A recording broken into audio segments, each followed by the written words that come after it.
Kasi parang sila Ate Vince. Of course, we want to make this, like, successful.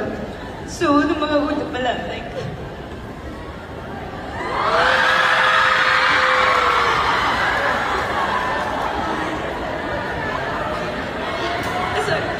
kasi parang nagsimula kami as in, magsisimula pa lang yung Viva One.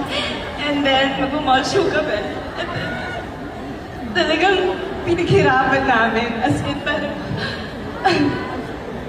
like, may mga times nag-mall show kami na, oh no, wala masyado tao. Like, ganyan yung simula namin. Parang, hindi guys, kaya natin to. Like, kakanta tayo. As in, hanggang sa padami ng padami.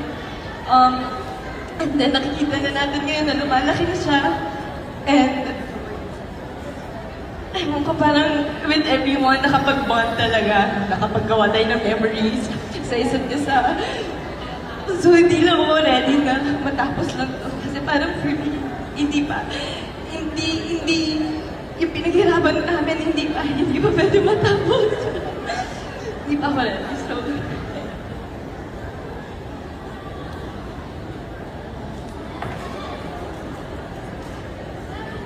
Alright, sino pa? Wilbur?